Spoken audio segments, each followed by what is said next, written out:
for coming. We didn't expect this crowd, obviously. we only announced this last Monday that we were for doing this. This is the first one of the year, and we're going to be doing one every month. So if you know anyone involved or like to get information, even if they're using a different renewable company, that's fine. They're welcome to come along here and find out what we have to offer and information that we have for rebuilds, new builds, and for retrofits if you're retrofitting your house or your business, or if you have commercial building or property or business, obviously, that you want to start the road to being carbon neutral, because that's where the push is.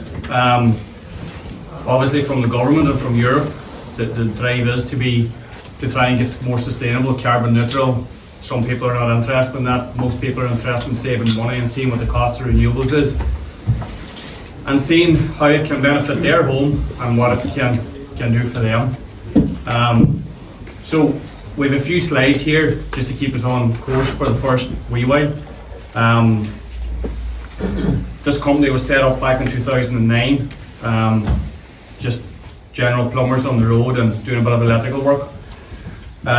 We seen a gap in the market for renewables, so we worked our way into that, and we've been doing solar since 2014. We've been doing heat pumps since 2012. We worked at renewables previous to that. So we're established since 2009. We're probably the biggest installer of solar panels and heat pumps in the county locally, and we also supply heat pumps nationally to all our plumbers and that. We do everything in-house. We have a good office staff here that takes care of all the grants for the heat pumps and all the grants for the solar, and that's obviously in the retrofit market. A lot of people never hear about grants. They be scared. They don't want to go down that road because of the paperwork. We're set up here that we can take care of a lot of the paperwork for you. You apply for the grant online. We help facilitate the grant engine forward and try and leave it as an easy a process as possible. Like everything, there's hurdles along the way. We'll stick with everyone and work with everyone to get them to the final project of what they want to achieve. We've lots of systems installed in the county and nationally that we can demonstrate savings. We've all the software here that we can show you your house online. We can show you how the panels will look on your house and demonstrate the savings for you. If anyone has a specific project that they want to chat about here this evening, we can do that obviously outside the room after. There's plenty of wee offices and rooms that we can get into to have a conversation. And if the opportunity doesn't happen tonight and you just want to come back to us, like we're Monday to Friday, we can do late evening appointments and Saturdays also. So Martin, do you want to go through a couple of the slides to start with? And yeah. Does anyone have any questions, first of all? So there's two bathrooms down this corridor down here, and there's a bathroom here, and there's tea and coffee here, so feel free to help yourselves in that. And smoking air out the back. Okay.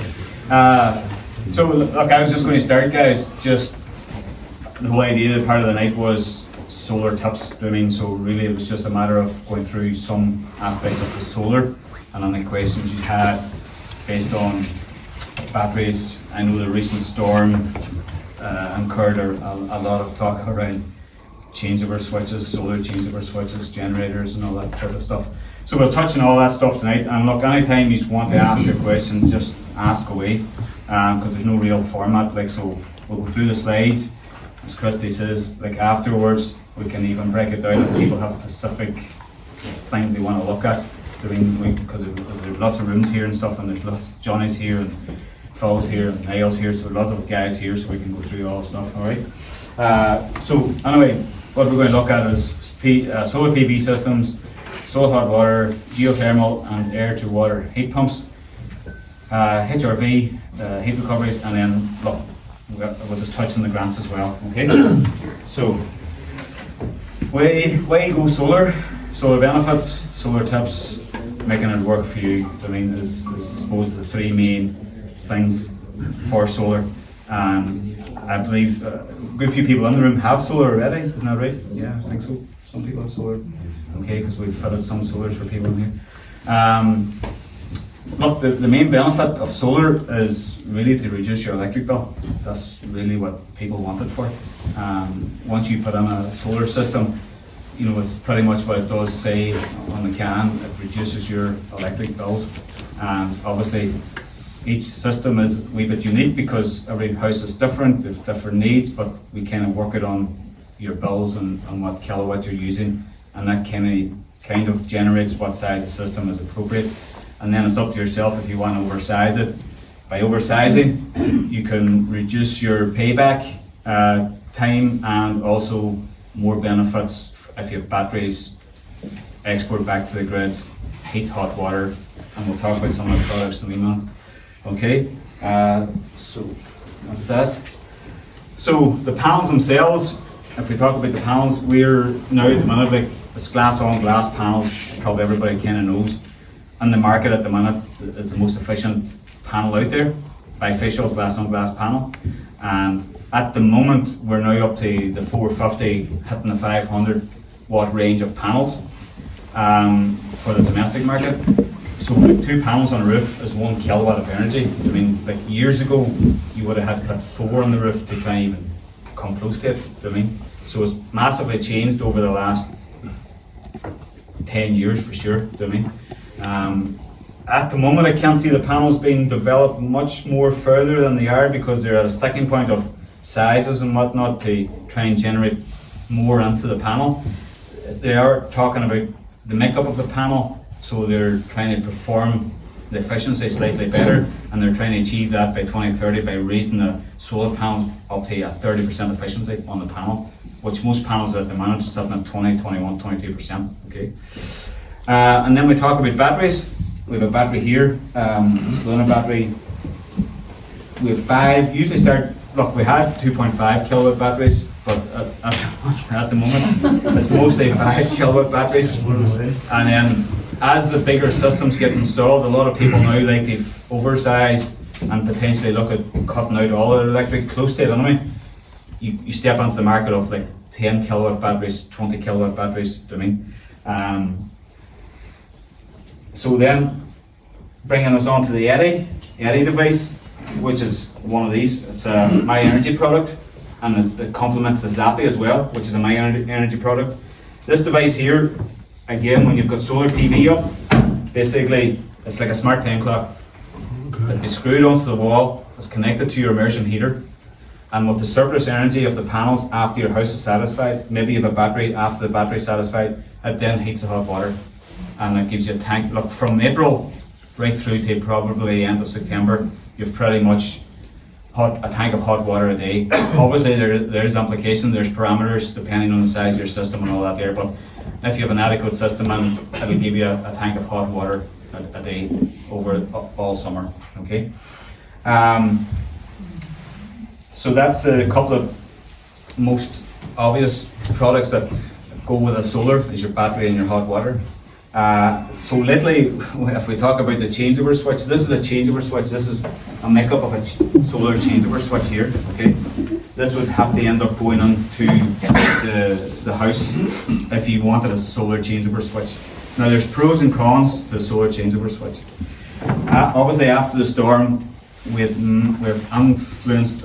influx of people ringing about, oh, I've got solar up, why is my solar not working? I mean, at the end of the day, solar PV is a grid-tied system. When the grid stops, the solar stops. That's very simple, okay? But a lot of people are under this impression that because they have panels up, they have free energy all the time. Now, you can install a solar changeover switch if you've, in my mind, coming from an electrical background, if you've got an adequate system in place, okay?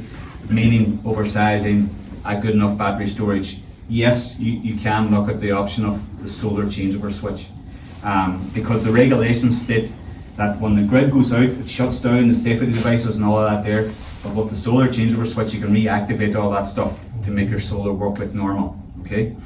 However, does that wire into a breaker box? Yes, yeah, yes, okay. It'll be wired into, and as with the regulations, the solar changeover switch disconnects the grid and it just keeps the house going. So it's all compliant with the regulations, right? It's like the switch you get for generation. Yes, exactly, and I'll follow on to that in a second.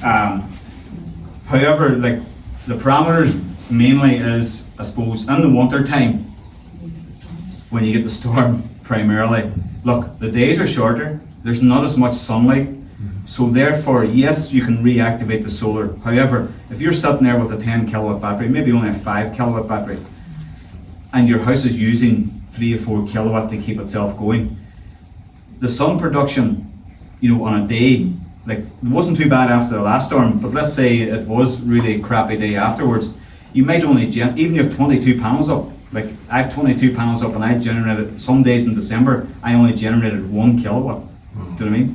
That all depends on the day, so it has drawbacks by depending solely on the solar and the solar changeover switch.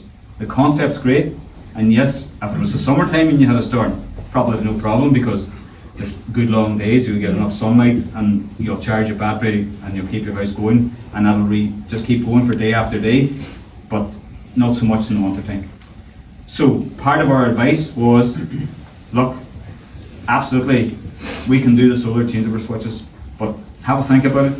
Let's talk about, the situation, how many panels you have, what parameters you have, and then take it on a basis of, because like I know some people running heat pumps, like a demand of a heat pump when it switches on, depending on the winter time if it's cold, could be up to 3 kilowatt. If your battery only has 2 kilowatt on it, it's not even going to start your heat pump. So there is lots of implications, okay? Our best advice is, look, for the short period of time that you have no grid and a storm event, absolutely put in a standard manual changeover switch and hook a generator up into it. I know it's not the best thing in the world, I know we're not going green, but for a short term problem, that's probably the best way. Because bear in mind, if you had an off-grid system, which you depend everything on the solar. All off-grid systems have a backup generator sitting there. Do you know what I mean? And the event in the winter time, just like a storm. So it's not nothing new. I mean, this is regular occurrence. Even with off-grid systems, you have to have a backup generator. And the event that you're using more power than it can be generated in one day. Do you know what I mean? So our advice is probably think about just a manual changeover switch. Okay, so. That is the solar changeover switch.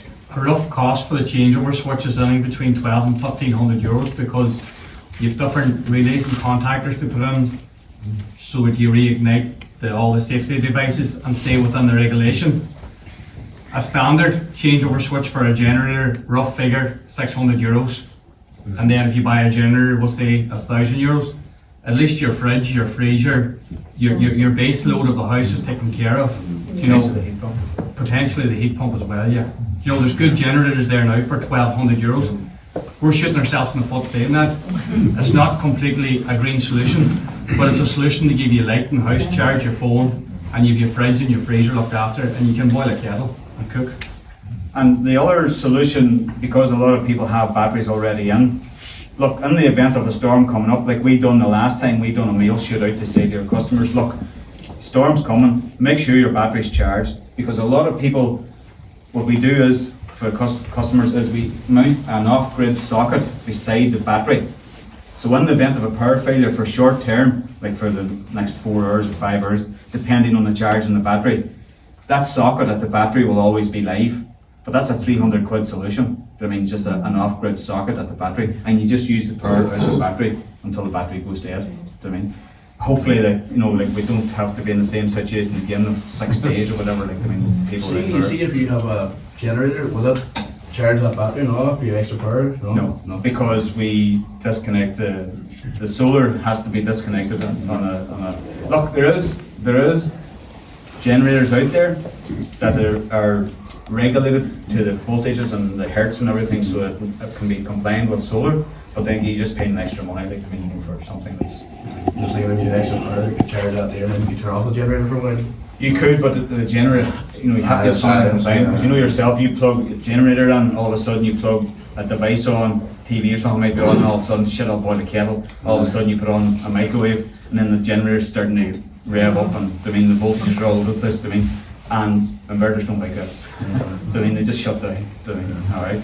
So we're trying to cut it out completely, just, I mean, so, but again, there is solutions for that. It's all about the money. And like if you look at the forums on Facebook for installer solar homes and all this, that's all these groups on Facebook.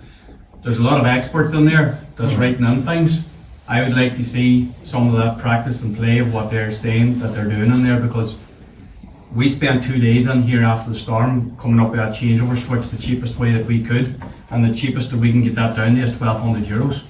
But we're not going to ask someone for €1,200 that will only give them power for 2 hours, 3 hours maybe maximum during the day, install of nothing through the night.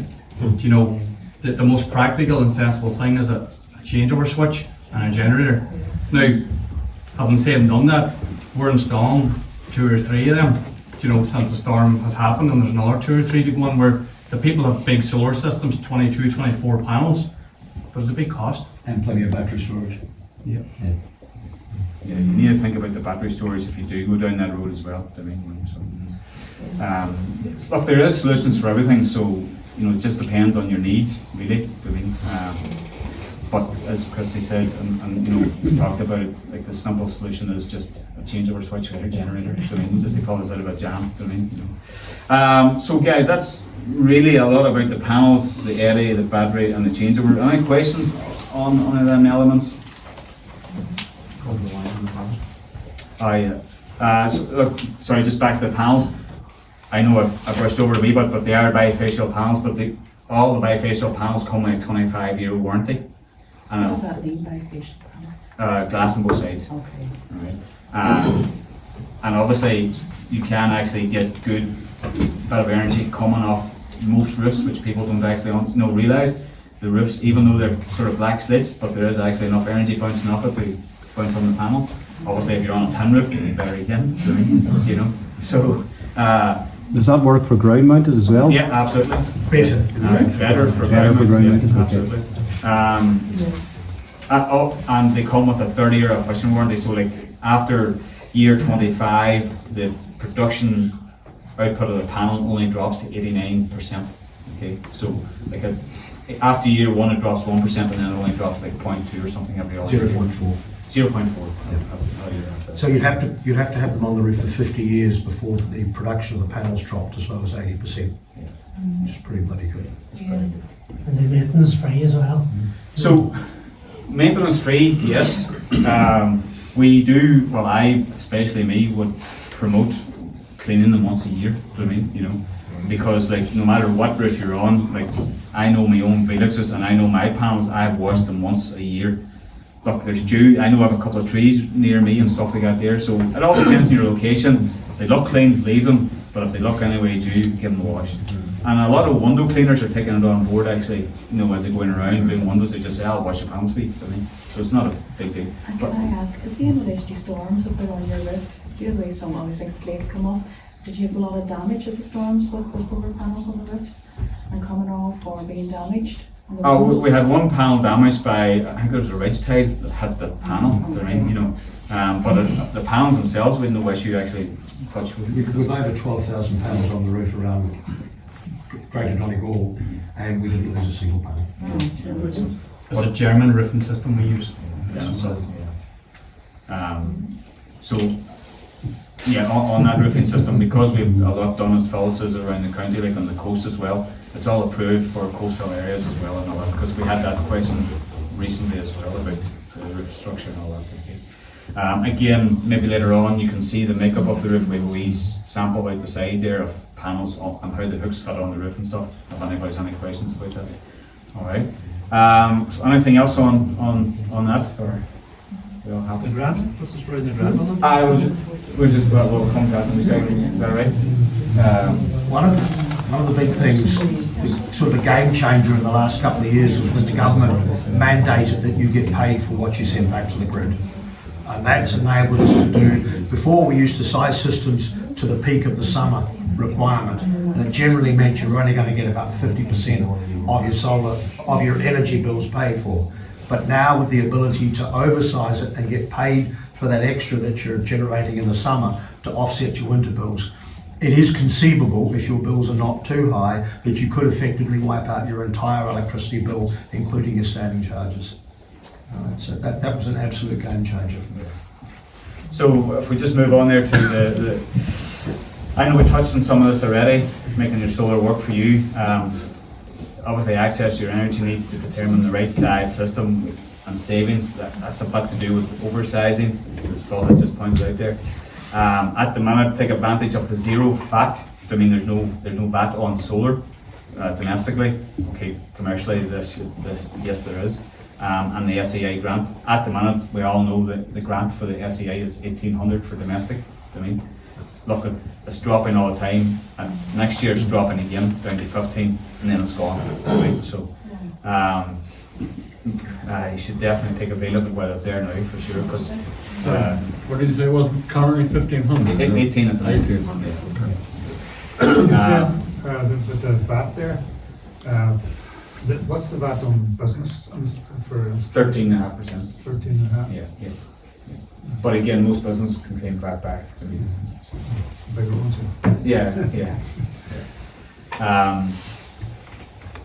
Where we at? So that's the VAT. Choose, install. Just make sure, look, guys, as Christy pointed out earlier, people on Facebook, these forums, one thing or another, look, do a wee bit of homework, look on, the companies to make sure it's not a just, fly by night or something, or because there is some of that going on in the county and nationally as well, okay?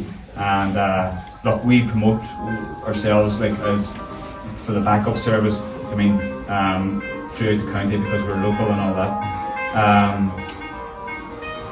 Don't overlook the maintenance that we talked about there. Again, a lot of people say the maintenance is free. The only other thing we probably have a lot of issue with is the dongles, the internet, the Wi-Fi, because the Wi-Fi, the dongles, people change routers, people change suppliers, and all of a sudden they can't see their app, and they get frustrated and all this here. Look, we at the moment we have a couple of wee videos that we put out to people, and we send out a wee list of steps how to go through, how to reset your dongle and stuff. Look, it's a wee bit of tedious if you're not too sure, if you're not too IT related, but it's easy enough done to me, But that is a big headache there for the end of last year, I suppose. Where a lot of people change their provider, all of a sudden they can't see their solar, and think, oh, my solar's not working. The app's not working because no Wi-Fi. The solar's fine. So don't assume if you have no roof space then you can't. Oh yeah. So look, it doesn't always have to go on the roof. There is other solutions. Even on here tonight earlier on, I was talking to people about flat roofs, ground mounts. Look, the ground mount thing, a lot of people think, it's going to cost a massive extra bit of money. Yes and no.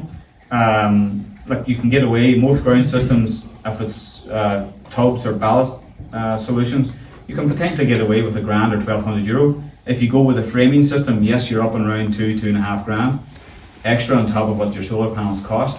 But again, when you build that into what your needs is, if you've got high usage, again, guys, over the 5-year, 6-year period, it disappears. So don't get too worried about if you have to do a ground mount system. There's also a perception that it needs to be south-facing. South-facing will give you the highest yield, but it's very concentrated in the middle of the day. So if you're out at work, arguably an east-west system might be better, because whilst the yield will be about 15% lower, you're getting energy from first light to last light, right? Better distributed throughout the day, and you can make better use of it. So don't think if you're facing east-west that you're not suitable. And obviously, look, the simplest solution and the cheapest solution is if you can put it on the roof of the house, obviously, and if you can contain everything in, because you've got the structure there. It's only a matter of putting on the hooks and the rails and panels. Okay. The other thing that people sometimes don't consider is the shading of the panels. They might be getting shaded, and optimizers, because look, again, it's just one of them things. If you have a roof and there's a hip or something, or a chimney, look, I know optimizers are an additional cost, but trust me, they are worth it over the lifespan of the system. Normally, you only really have to put on 3 to 4 optimizers on a system on a house if need be. Sometimes none at all. Now at the moment, I'm doing one in Cairn, and actually, because of the trees and the way it's situated, and the clients don't really want to cut the trees or top them, have to optimize all of one side, so all 14 panels have to be optimized on one side. What's an optimizer? An optimizer, basically what an optimizer does, it makes the panel individual. So there's 2 strings on it, and if one panel be shaded, so let's say there's 12 panels on one string and 12 panels on another string. At this 12 panels here, if one panel gets shaded by a chimney or leaves or something, all the panels drop to the same efficiency, even the rest of them's getting full sunshine. So what an optimizer does is that when you fit an optimizer to the back of that panel that you think is going to get shaded, it bypasses then, it lets the rest of them be efficient to 100%. So that's what an optimizer does. It just makes that one no importance on the string, okay? But it's an additional cost, you know what I mean? It's about €80 an optimizer, you know what I mean? Per panel, all right? So yeah, that's a big thing about shading.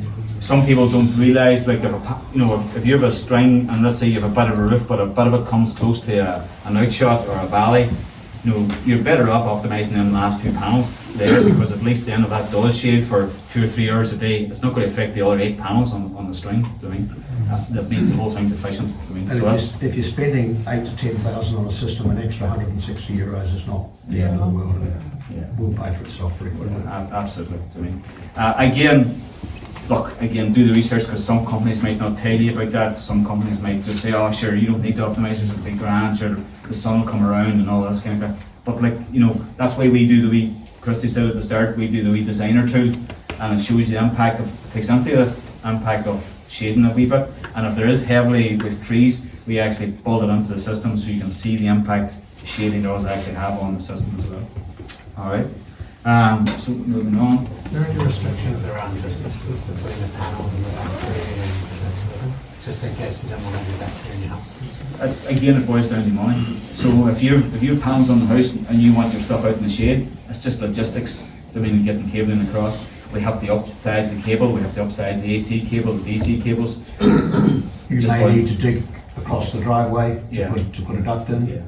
Yeah, it's just additional costs. I mean, that's why, as I said a wee second ago, the cheapest way is to put it on the frame of the house. If you can get it all inside the house, everything just works out a wee bit more cheaper. But there's no problem putting it in the garage or whatever, just logistically, I mean, if they have to go in the house, inverters in the garage, it's just a cabin. Alright. Any more about solar before I just want to touch on, because I can talk more, like anybody interested after these couple of slides about the heating and stuff, like we can come back to the solar as well, because of the questions at the end and stuff as well. Just a question about the batteries. Sorry. Wait. Cost of the system? What do you get? Thousands. No, look, it all depends. Look. Anywhere from early 6s to 20 grand, Yeah. depending on Well, your ordinary, 2.5. your needs, how many panels, how many batteries, all that sort of thing. It's not really about the size of the house, it's about the units. I mean, it does. It's more about the be in people in the house and how they use their electricity Yeah. than it is the size of the house. You could be in a 6,000 square foot house and you might still only use 2,000 units. You could be in a 4,000 square foot house and you might end up with 10,000 units. So it's not about the size of the house. Say, ESB bill, 2,500 a year, like, but. Yeah. Look, if you're talking around about that there, like,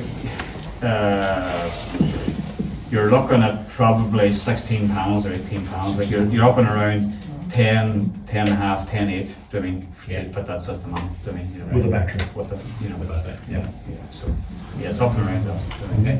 But then, And as then I the s- grant, huh? and then the grant comes on. And then the grant comes on. All right. What size are your panels?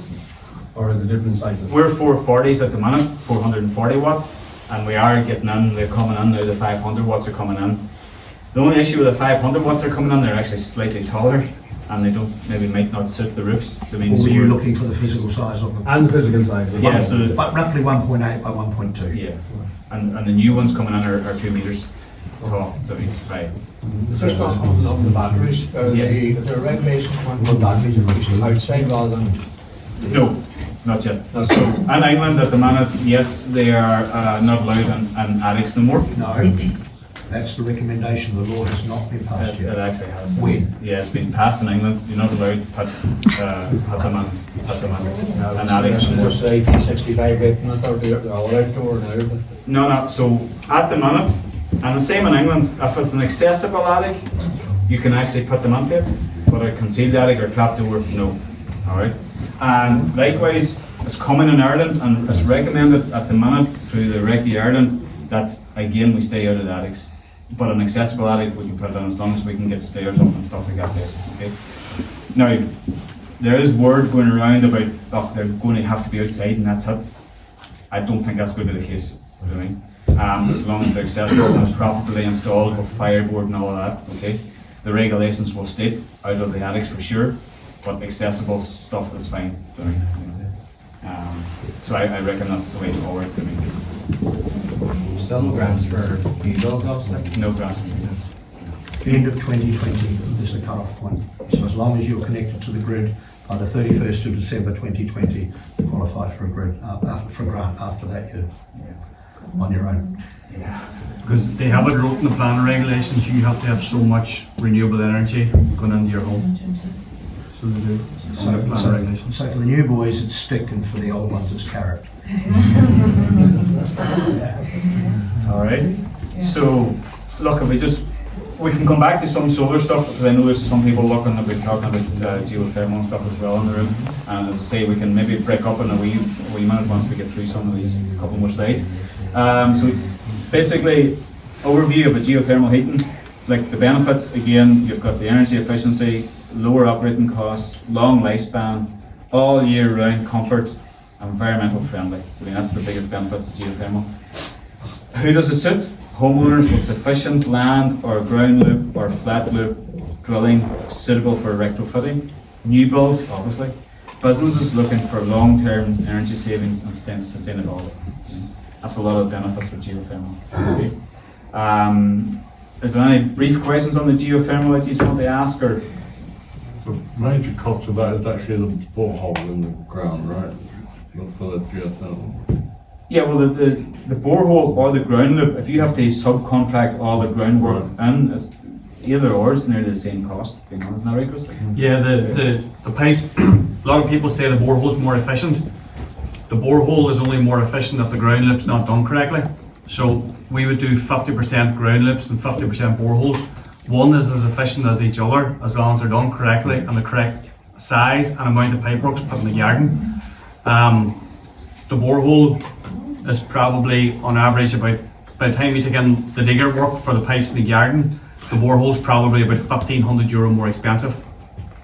But the truck comes in, drills a hole, leaves a hole near ground, 150 metres deep or 100 metres deep, whatever the size is required for the house. He leaves the mess, he pulls out of the house, and then you get a digger work in, and then they take the pipes from the borehole to your heat pump. The other one is just whenever you're doing your percolation area on a new build or your grounds work, you put in the pipes in the garden, cover it over, and that's up there for life. So it is.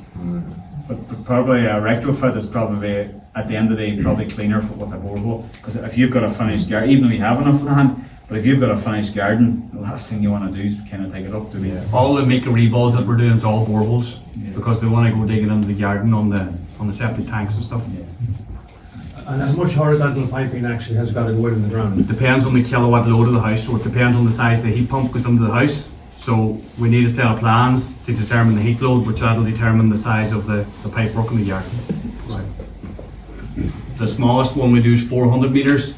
The largest one we do is up to 1,500 metres.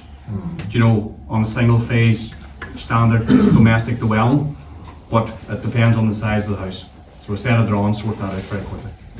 Does it limit then what you can do in the garden? Like, is it grass only over that? As long as there's no deep root trees.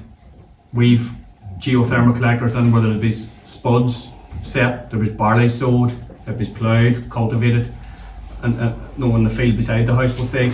But in gardens, as long as there's no deep root trees, or you don't decide to concrete it, because the way the geothermal collector works is the penetration of the rain down through the soil, down through the ground. You need a plant room for the equipment and this one as well. So a lot of mistakes that some engineers and architects make, they don't leave enough of capacity in your hot press or a plant room for all the equipment now has to get in. Shall it be our system or someone else's system within Donegal or further afield? They don't leave the plant room big enough, and that's why we like to be involved from the ground up, so that we can say, right, let's design this a wee bit better, let's locate the plant room, you know, get under the nitty gritty.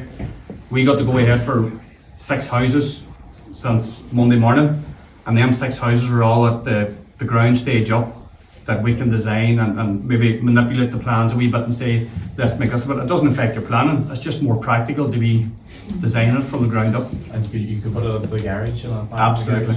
Yeah. And it would any drop in efficiency then? No. I would always say, as long as you're not more than 18-20 metres away from the house, then putting in the garage is a perfect solution, because you do have to maintain and service these products. So if we put them into the garage, obviously we'll be coming to service and maintain them. It's not tripping through the house, you know. And they do take up a wee bit of room. What size are we talking about? You'll see it in the display room after, so you will. You know, it's like a big washing machine, you know, for the indoor heat pump. But you need servicing room on the site, so don't just look at the unit and think that's the space you need. And then, does that include then all the manifolds and stuff as part of that? Yeah, so you'll have does that go in along with the pump?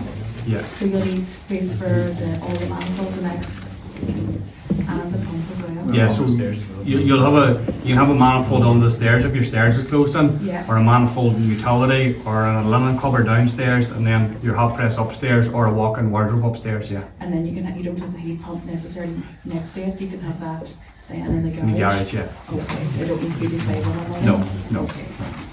How much ground do you need for the loop on average?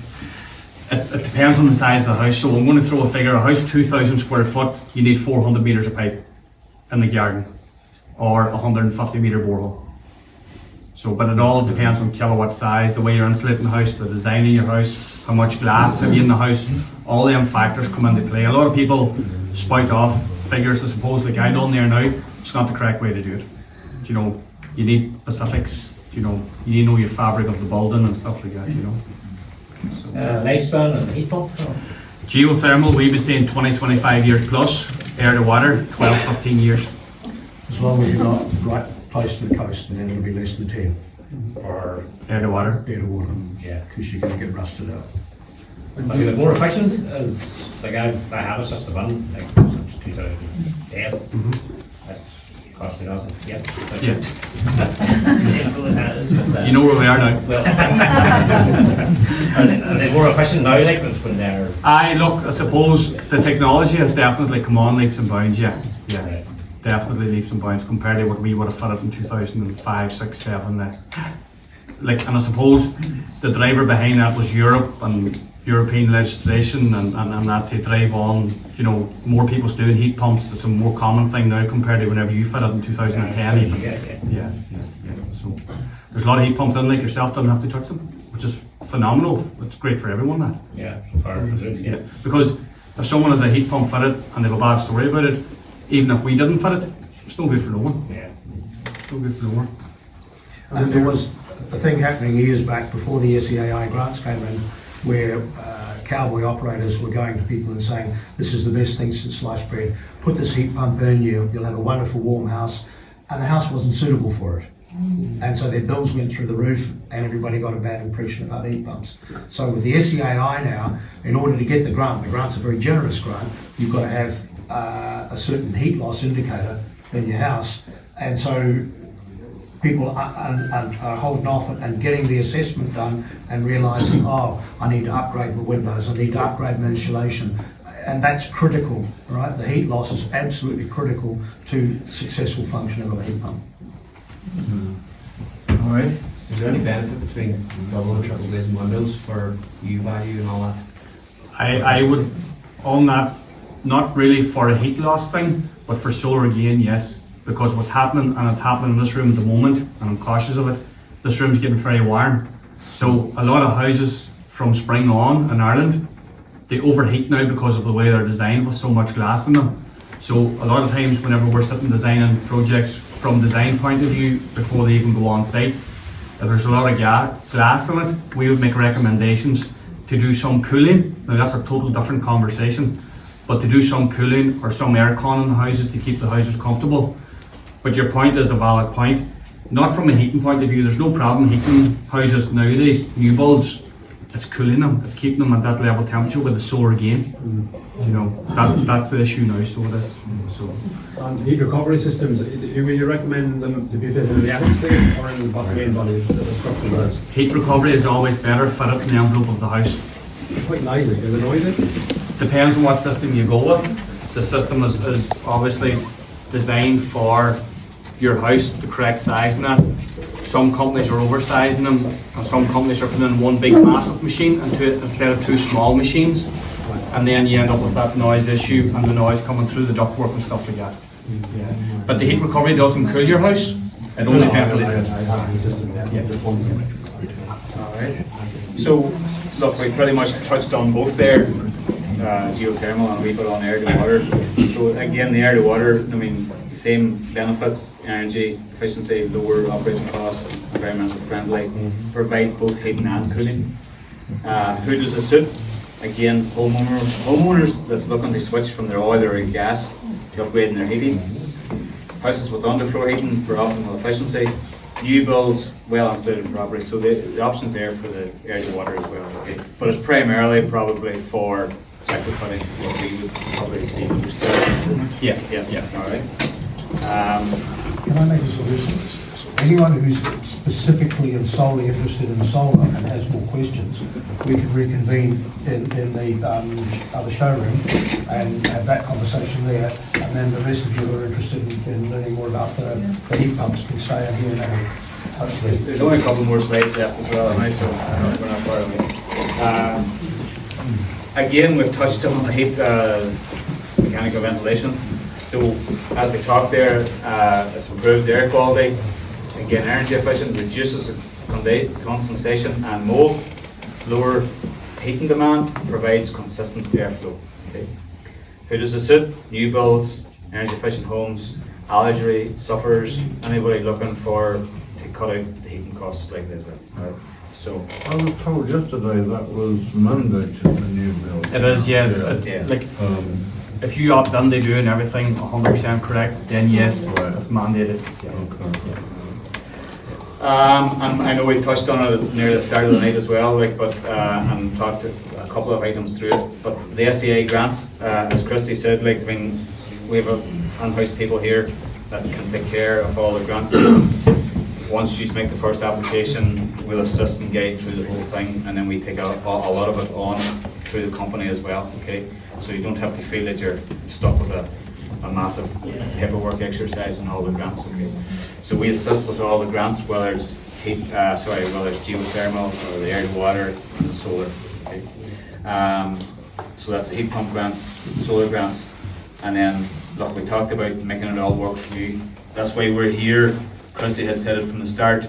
I mean, we like to get involved early on for different reasons, for logistics of where everything's going, to the pipe work, so that there's nothing sort of forgot about, because sometimes last year we've had a few last minute people deciding to go with geothermal, and the house is built and the boiler house wasn't big enough, the plant room wasn't big enough, the pipes are in the wrong place, and a wee bit of head or forward thinking, goes a long way. Because then that's just the cost of making that come right.